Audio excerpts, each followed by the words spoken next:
What's up and down and all around? I'm Grand Crystal Star, and this is Let's Play Kirby Squeak Squad. Now, this is actually a game that I've been wanting to do for quite some time now. As far as my experience with the game goes, I pretty much know it inside and out, as I've 100%ed the game at least 5 times now, and you can see that I've got a 100% file right there. And I apologize for the whole 4-month gap between videos thing. I was actually really busy with school, believe it or not. I know it's a really overused excuse and all, but I pretty much had like 4 projects all due in the same week before spring break, so that was definitely a contributing factor. But anyway, enough lollygagging around. It's time to start the game, huh? Sound like a good idea? I hope so, because that's what we're doing. Without further ado, let's play! Early afternoon in Dreamland. It's so peaceful that even the clouds are drowsy. And now it's Kirby's favorite time of the day, snack time. Today's yummy snack is a sweet, fluffy slice of strawberry shortcake. Time to dig in. Whoa! The cake Kirby was about to eat has suddenly vanished. That scrumptious berry-top slice of mouth-watering goodness.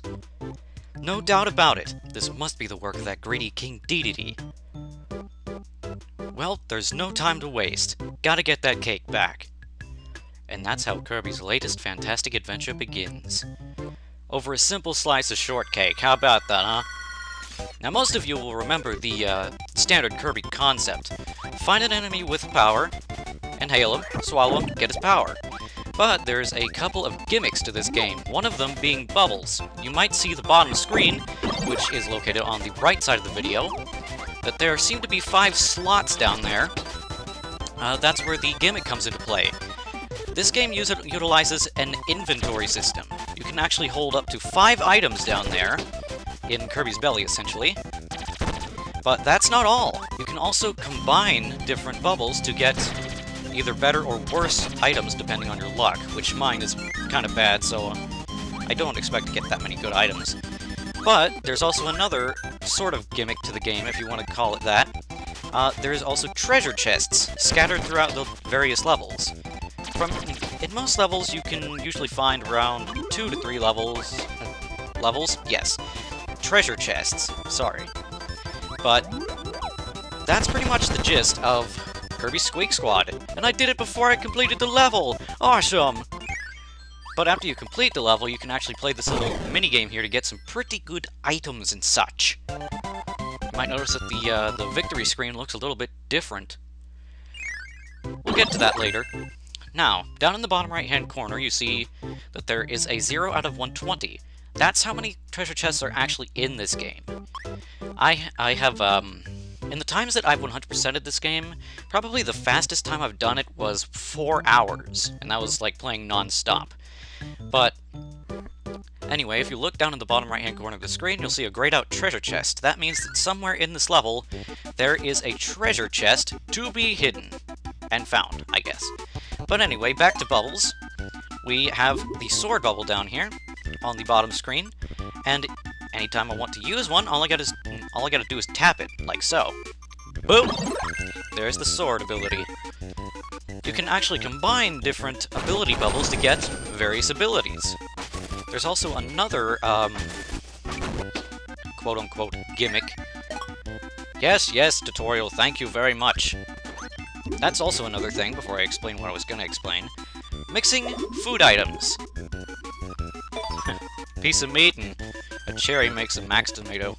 Anyone want to figure out how that works? No? I didn't think so. But anyway, back to what I was explaining. There's also a couple more things you can do with the ability bubbles. There is a certain upgrade, if you could call it that, later on in the game, which you get from a treasure chest, which I just picked up. They're called scrolls. Scrolls can upgrade an ability's moves and power and such. And there's also a scroll that allows you to mix certain abilities with other certain abilities to get a brand new ability.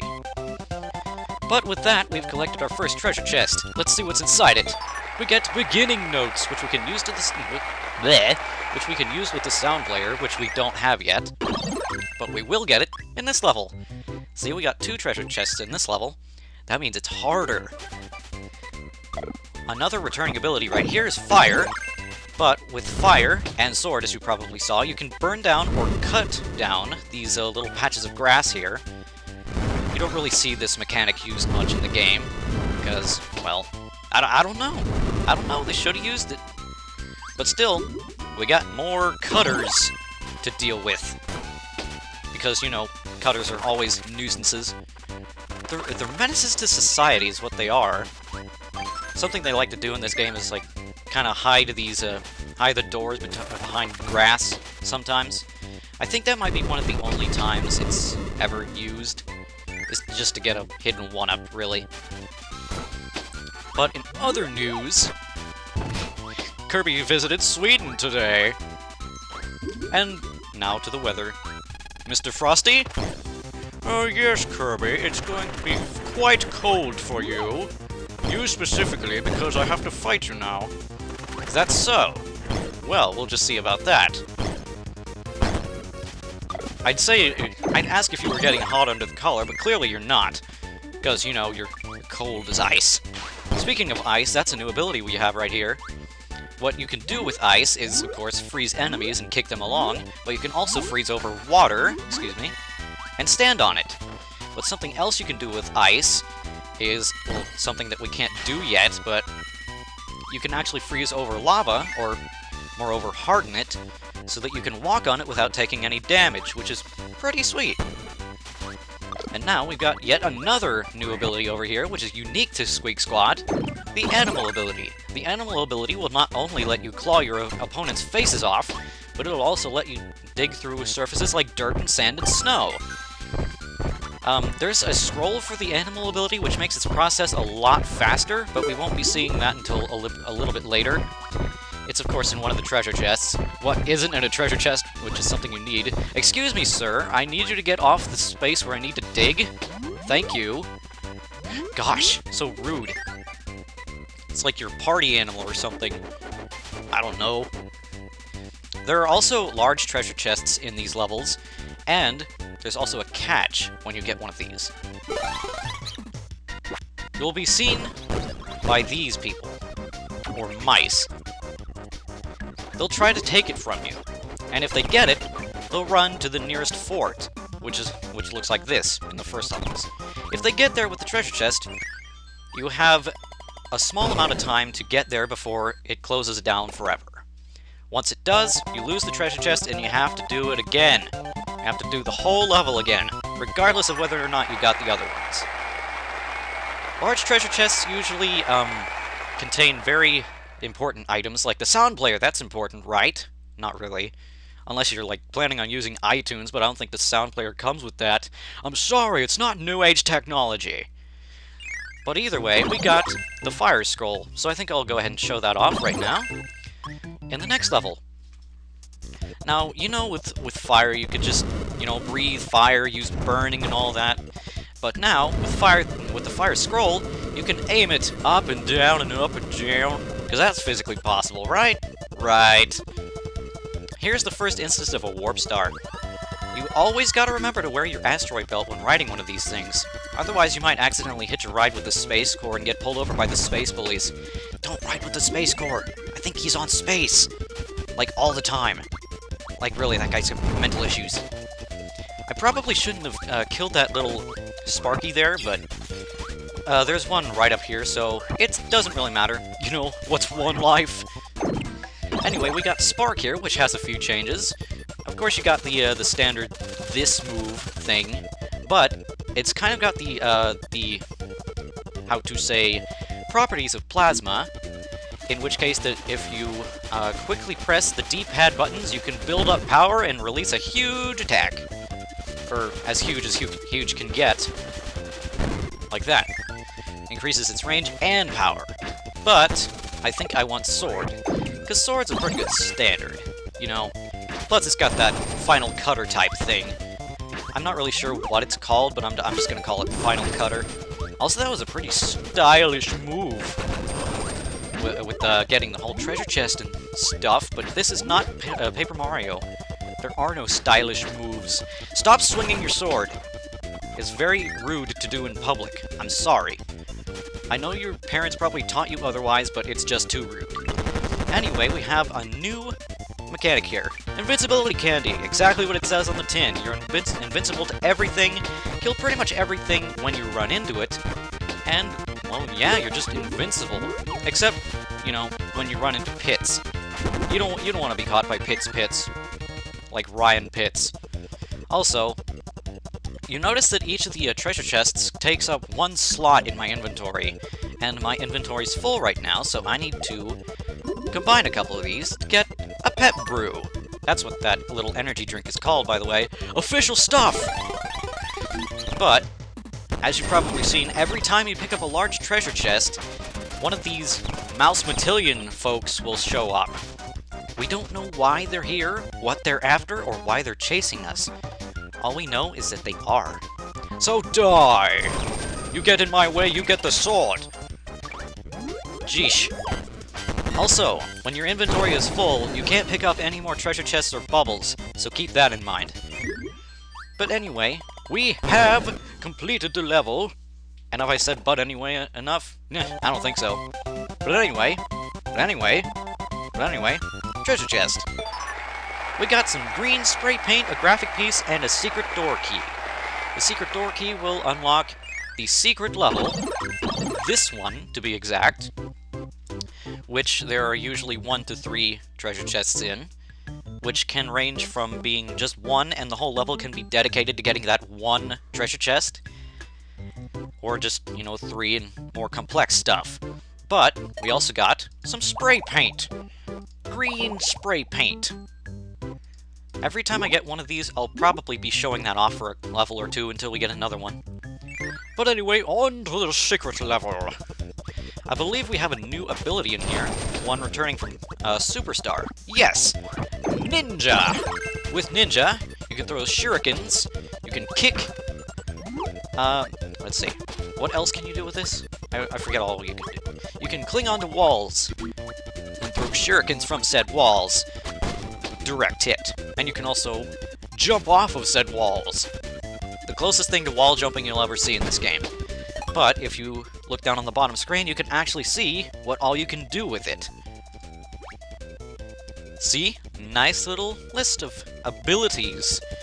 So, you also have that little knife when dashing. Come here, bat. I need to show this off. You can also moondrop him. Or whatever the crap you want to call it. I don't know. Freaking terminology is not in my vocabulary. Or maybe it is, because I just said it. I don't know. Get off my back! Speaking of back, I don't think that, Kirby actually has a back. Considering... Well... If he didn't have a back, then he wouldn't have a neck.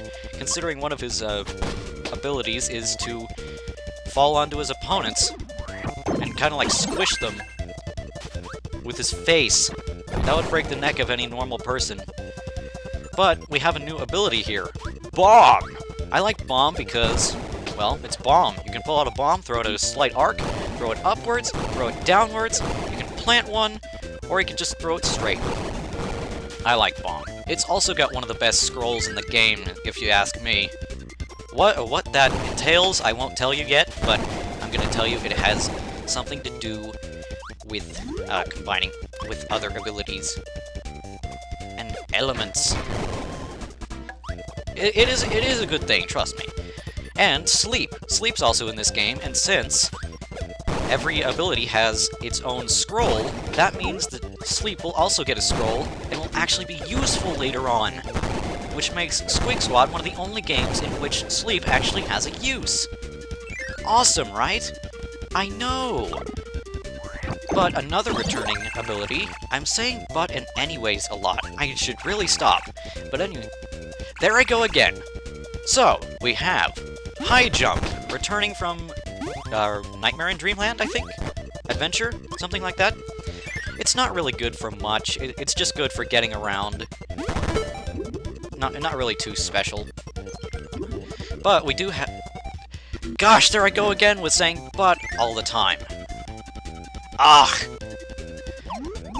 So, we have if you look on the bottom screen, we have those little pink Kirbys, little midget Kirbys. And, aw, I didn't get Parasol. Anyway.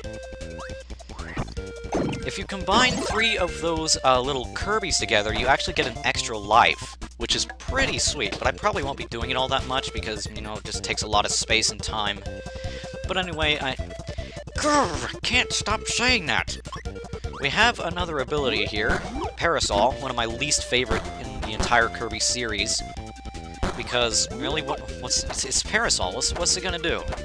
Sure, you can attack underwater with it, but really, I never really saw the point. There's plenty of other abilities that can do the same thing. I mean, there's Hammer, there's Sword, let's see. Stone can also technically be used underwater. I just never really got the point. Fighter! That's another thing. Its moveset is just what you'd expect. Like the basic combo, you got that. You got an uppercut, you got a kick, you got a twirly kick, you got a Hadouken! And you got a bigger Hadouken, and you also got a dash kick, which is pretty sweet. So that's basically Fighter in a nutshell. And here we've seen another one of these Mouse Matillion fellows. Ah! He seems to be piloting a UFO. Huh. What are you gonna do now? Oh, I see you call another one, huh? I'll just have to teach you a lesson. You and your technology. Freaking kids and your technology and your UFOs. Back in my day, we didn't have all this fancy stuff.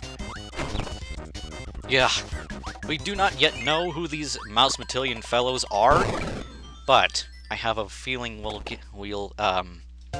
finding out pretty soon. But still treasure! We got a graphic piece and a vitality piece.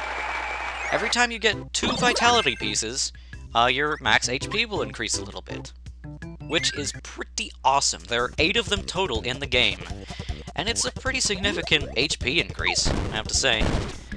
Also, you remember back when I said there's levels where there's just 1 treasure chest to find, and that the entire level is dedicated to that 1 treasure chest? This is one of those levels. Oh, dude! Dude, did you just see on the bottom screen? I got UFO. Look at this. This is freaking awesome. UFO. Okay, UFO is one of the best abilities in the entire freaking game. You have a beam attack. You have a laser attack. You have a bigger... Oh, wait. Excuse me. A bigger laser attack. And you have this huge energy shot. Like, really, what is not to like about UFO? Plus, it doesn't really have a good scroll, but, you know, it's better than nothing. But anyway, one of UFO's downfalls is that it can't climb down ladders. So, like in level 3, if you wanted to climb down the ladder, that would probably be the place where you'd have to ditch UFO because, you know, it can't climb ladders, stupid technology. Anyway, that was that 1 treasure chest that I was talking about. I'm sorry I got so worked up over UFO. It's just, getting one from one of those random bubbles is so rare. But still, it's awesome! Gosh, it's so awesome! Gah. And the best part about UFO is that you don't actually lose it when you leave the level. From this treasure chest, we got a little copy palette here. So let's go ahead and check that out. You see how it stars now, but once I use the extra copy palette, we have checkers! Same case as with the spray paint. I'm going to be showing off every copy palette that we get that is new. And anyway, I think that's probably good enough for this episode. So in the next episode of Kirby Squeak Squad, we will be finding out who's chasing us and why. I'm Grand Crystal Star, and I'll see you around the galaxy.